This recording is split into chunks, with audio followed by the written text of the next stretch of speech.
Agora eu acho que é uma coisa que vai tocar bem para nós, né? Os cristãos primitivos. Nós falamos dos líderes. Nós falamos antes dos homens que estiveram à frente da igreja, dos principais líderes. E os principais líderes sempre escrevem muito. É engraçado isso, né? Provavelmente daqui a 200, 300 anos, certamente nós vamos estar... nós não, né? Porque daqui a 200, 300 anos acho que eu não vou estar aí. Mas a igreja vai estar falando de homens que defendem a fé hoje, como o John MacArthur, né? Vai estar falando, com certeza. São líderes reconhecidos mundialmente e que escrevem muito. Certo? Então é isso que acontece. Não, sabe, gente, não é diferente. A gente às vezes tem uma noção assim de que nós somos muito diferentes daquelas pessoas de 2000 anos atrás. Não é diferente, nós somos iguais. Iguais. A gente é só mais acomodado, as coisas são mais fáceis para nós. Só isso. Mas a nossa forma de pensar, as nossas atitudes, é tudo a mesma coisa, não é diferente. As coisas sempre se repetem, os líderes vão escrever sim, eles vão mandar cópias dos livros para os outros, eles vão ser reconhecidos, eles vão ser avaliados, vai haver crítica, é sempre a mesma coisa. Nunca se iluda com esse tipo de pensamento de que, não, naquela época eram diferentes e tal, né? Não, gente, é sempre a mesma coisa. Claro que lugares em que não há civilização, aí é diferente, né? Uma tribo indígena lá em que é tudo muito arcaico, aí sim, aí é uma vida diferente. Mas aí é Império Romano. Império Romano. Boa parte dos gênios da humanidade estavam ali. Então a gente não pode se iludir quanto a isso. Vamos falar dos cristãos primitivos. Vamos começar, pode passar aí. Vamos começar falando da igreja. A igreja. Como é que era a vida de adoração? Como é que era o culto? Como é que funcionava tudo isso naquela época? Nós temos fontes para a gente saber como que era. Nós temos o Didaquê. Nós temos um livro de Hipólito. Hipólito era um presbítero de Roma. Bem encrenqueirinho ele. Mas ele escreveu um livro interessante, A Tradição Apostólica, que fala muito sobre como a igreja funcionava. A primeira apologia de Justino Mártir também fala. E as próprias cartas de Plínio, o governador da Bitínia, para o imperador Trajano. Porque aí o Plínio dizia como que funcionava. Olha, eles são assim, eles fazem assim. Tudo isso aí são fontes para que a gente saiba como que a coisa funcionava naquela época. O povo de Deus reunia-se fielmente no dia do Senhor. Isso aí não dá para marcar quando começou a ideia do dia do Senhor. Isso aí sempre existiu na igreja, o dia do Senhor. E naquele tempo os presbíteros diziam assim para a congregação, eles acreditavam firmemente em Hebreus 10, 25. O que diz lá em Hebreus 10, 25? Vamos lá? Exatamente. Né? Não deixando de congregar-vos como é costume de alguns, eles criam nisso firmemente. E os presbíteros diziam assim, quando você não vinha ao culto no dia do Senhor, você estava rasgando e despedaçando o corpo de Cristo. Os caras eram duros. Então era a expressão que eles usavam.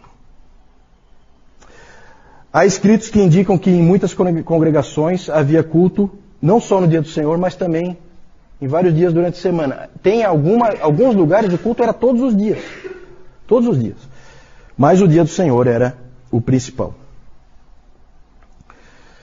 Também, já desde o início, a gente vê no livro do Hipólito, que foi presbítero em Roma no século III, a gente vê que desde o início já havia a ideia do tempo devocional, né, em que você sozinho orava a Deus, lia as Escrituras. A ideia, isso aí aparece, deixa eu ler para vocês um trechinho aqui. Diz assim, isso é do livro do Hipólito, que todo homem cristão e mulher cristã, quando acordar de manhã, e antes de fazer qualquer trabalho, lave suas mãos e ore a Deus, e só então vá ao seu trabalho. Mas se houver instrução na palavra de Deus, se em algum lugar estiver havendo pregação, mas se houver instrução na palavra de Deus, todos devem preferir ir àquele lugar, reconhecendo em seu coração que é Deus que eles estão ouvindo no instrutor. Então já há a ideia de que a pregação era uma forma que Deus usava para falar com o seu povo. Que mais que ele diz? Quando houver um dia em que não há instrução, que cada um pegue um livro santo e leia-o suficientemente. Essa era a ideia. As referências mais antigas ao dia do Senhor já usam o termo primeiro dia. No primeiro dia da semana. Sempre foi primeiro dia, tá? Essa história de que tinha que ser no sábado e tal. Ninguém é judeu, tá, gente? Sempre, se você é cristão, é primeiro dia. Esse debate é um debate tão... O Newton já falou sobre isso. É um debate tão assim, árido, desnecessário. A igreja nunca usou o sábado.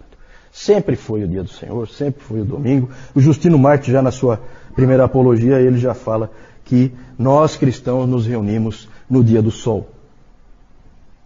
Certo? Era como eles chamavam o dia. Tá? Então ele tá só dizendo domingo, ele não está dizendo nada não é nenhuma referência pagã não, tá, gente? E ele dizia que isso era porque no primeiro dia Deus estabeleceu a ordem no meio do caos. E também com os cristãos, no primeiro dia, ele ressuscitou a Cristo e estabeleceu a nova criação. Ali. Essa é a justificativa, tá?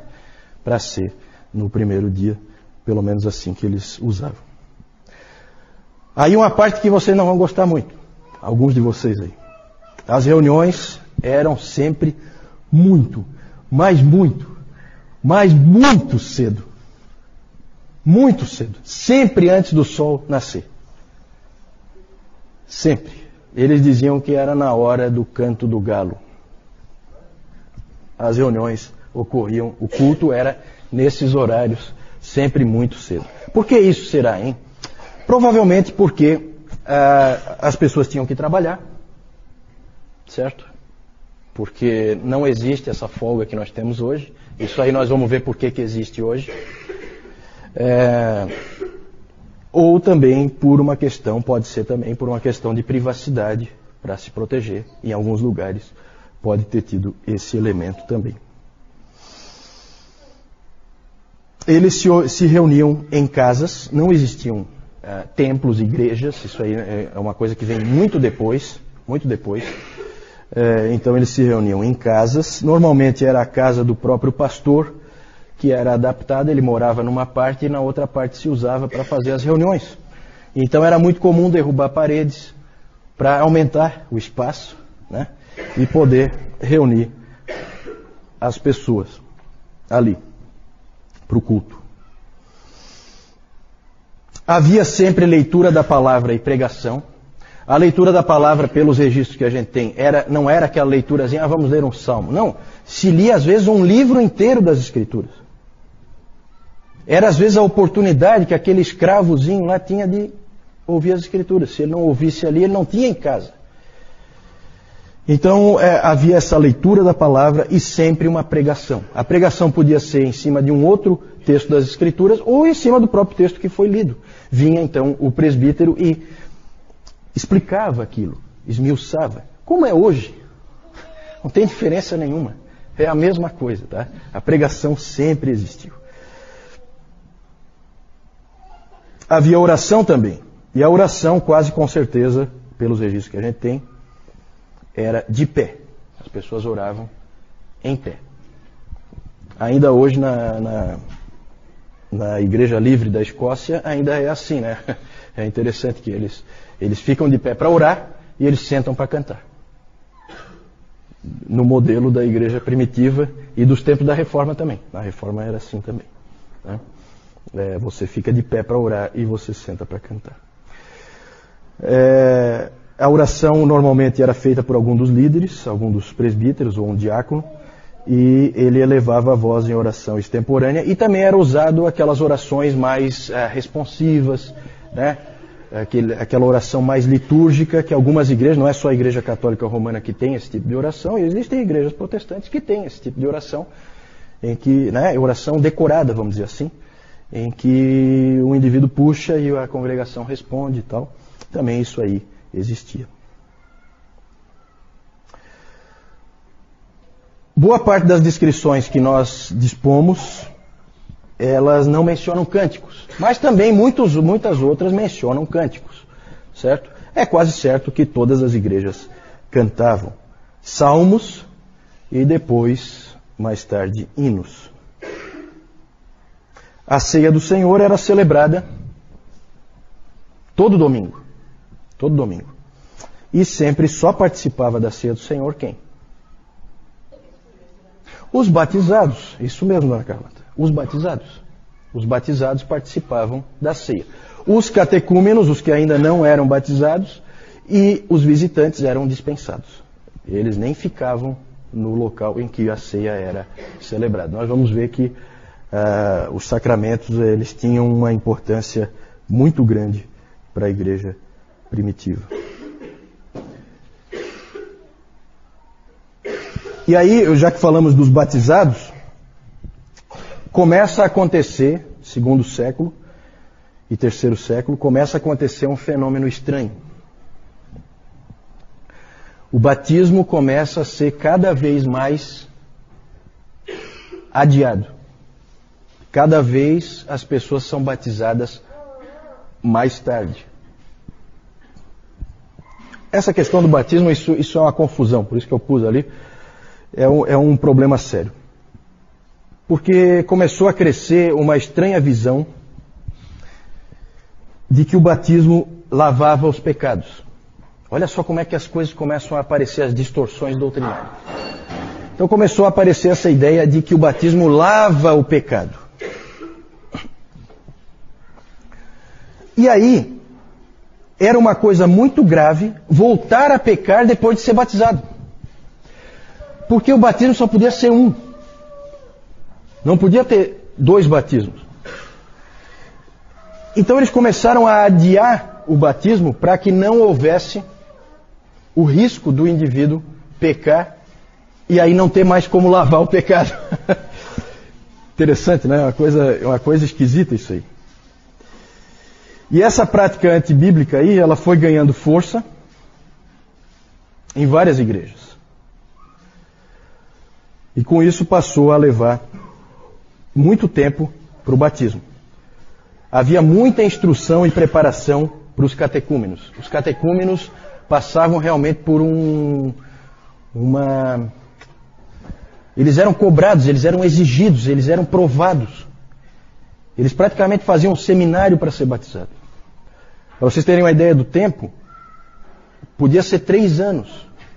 O tempo em que você ficava sendo treinado, estudando, aprendendo com os mestres. Eles iam, ensinavam, percebiam em você se você estava crescendo, se não estava crescendo, se você era fiel, se você não era fiel. Eles te cobravam. Os catecúmenos podiam usar o título de cristãos, eles podiam dizer para os outros, eu sou cristão. Lembram da Perpétua e da Felicidade? Elas eram catecúmenas, elas não eram ainda, elas eram cristãs, portanto, mas elas ainda não eram dos fiéis. O grupo dos fiéis é o grupo dos batizados, é o grupo dos que podem ficar na hora da ceia. Então o título de fiel eles ainda não podiam usar. De qualquer maneira, a igreja passou a ser muito cuidadosa com o batismo. No final da preparação do catecúmeno, era comum ele ter que fazer uma série de vigílias. Sabe o que é vigília, né? Vocês sabem o que é vigília? Vocês sabem? É ficar a noite inteira acordado, orando, né? Isso é uma vigília. Orando, lendo a palavra. Então eles tinham que fazer vigílias, eles tinham que fazer jejuns. Eles eram exigidos. Para você se tornar cristão não era fácil. Não era fácil. É claro que a qualidade dos indivíduos que você acaba tendo lá no fim da linha é de primeira. São os indivíduos que vão morrer lá na espada e não vão voltar para trás. É o mártir lá, os soldados de Sebaste, que vão entrar na água e vão congelar até a morte, mas não vão sair. Certo? Então isso acabou tendo um efeito de fortalecimento da igreja. Agora é claro que a pergunta é a seguinte, é bíblico? Né? Esse aí é outro aspecto. Só que chama atenção, né, gente? Eu não sei, para mim pelo menos chama atenção a importância que era dada para a ceia. A ceia era resguardada como um tesouro em que poucos tinham acesso, poucos podiam entrar, não era para qualquer um. Então havia uma importância muito grande para aquele momento. O catecúmeno antevia aquele momento. Passou a ser comum fazer os batismos sempre no domingo de Páscoa, o domingo de Páscoa passou a ser a primeira data importante para o cristianismo, além do Dia do Senhor. Inclusive depois a questão da marcação da Páscoa virou um problema sério. Eu não vou entrar em detalhes, mas aí virou uma confusão a questão da marcação da data da Páscoa. O sentido do batismo, gente, não era claro. Como eu disse, estava ligado à remissão de pecados. E a própria ideia do pecado original, ela veio do batismo em vez do contrário. Em vez do batismo vir da ideia do pecado original. Então era uma coisa assim estranha. Era mais ou menos assim. Existia o batismo e ele tinha que significar alguma coisa. E ninguém sabia o quê. Então encaixaram um significado nele que não é o bíblico, né? O Didaquê ensinava que só podia haver um batismo. Então começaram esses outros livros a influenciar. Até hoje, todo mundo crê que só pode ter um batismo, né? A não ser que algum seja considerado inválido.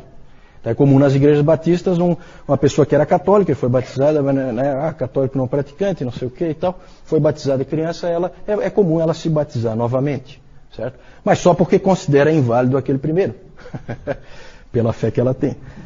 Mas ficou. O Didaquê disse que é um batismo só e ficou. E é isso aí, é verdade. E passou a ser um problema sério a questão dos pecados que são cometidos depois do batismo. Nós vamos ver os tipos de problemas que isso aí gerou mais para frente. Sabe? Tudo tem uma explicação histórica. Nada é isolado. Tudo tem uma razão de ser. O modo do batismo.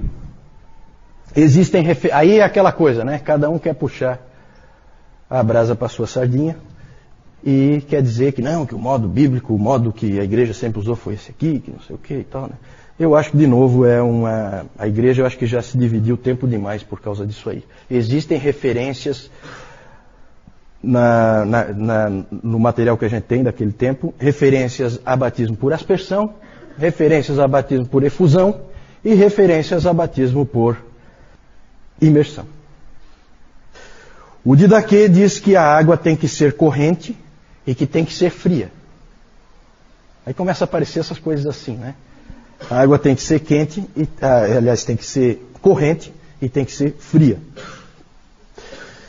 E existem várias descrições diferentes de como o batismo era feito. Hipólito diz que em Roma o batizando ficava com água pela altura dos joelhos, e aí ficava a critério de quem estava batizando se achava que ele tinha que mergulhar a cabeça dentro da água, ou se simplesmente se pegava um recipiente assim e fazia por efusão, derramava água na cabeça dele. Tertuliano diz que o batizando era imerso e depois que ele saía era aspergida água nele. Isso aí é um problema, né? Esse aí criou confusão agora.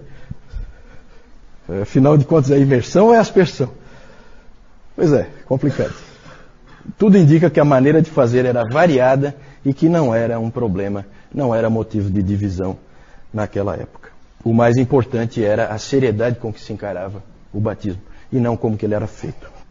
Então a gente pode imaginar como era a coisa, né, gente? Você ficava 3 anos ali, numa verdadeira batalha para você conseguir se tornar um cristão, e aí começava a chegar o domingo de Páscoa e você fazia jejuns, você fazia vigília junto com o teu mestre, e você antevia aquele momento em que você ia ser batizado e que você então ia entrar pela primeira vez na Câmara dos Fiéis e ia participar da ceia pela primeira vez. É interessante como que a coisa funcionava. Por último, muita confusão no aspecto batismo de crianças. Esse sempre foi um problema também na história da igreja. Continua sendo um problema, batiza, não batiza. O batismo infantil, pelo que se pode ver do ponto de vista histórico, é uma prática bastante antiga, mas sempre foi polêmica. Sempre foi uma prática que gerou todo tipo de dificuldade, porque o batismo sempre gerou todo tipo de dificuldade. O pensamento era muito confuso. Primeira pergunta que os teólogos se faziam: a criança é inocente? A criança nasceu, é inocente? Tem implicação isso aí? Tem. Se ela for inocente, precisa lavar pecado? Não, não tem pecado, não precisa lavar. Então não precisa batizar. Mas se ela nasce pecadora, aí a abordagem é completamente diferente. Então você vai ter várias formas de ver por parte dos pais. O Tertuliano se opôs ao batismo infantil. Mas o motivo não está muito claro. Ele, na verdade, a preocupação dele era muito mais com aquilo que eu falei antes. Você batiza o bebê e depois ele vai pecar lá na juventude, coisa, e aí? Faz o quê? Então o Tertuliano tinha essa preocupação. Sempre na cabeça a ideia do lavar os pecados. E outros, como Cipriano, lá de Cartago, ele disse que tinha que batizar o mais rápido possível. O Agostinho já tinha dito que a criança nasce pecadora, já tinha deixado isso claro.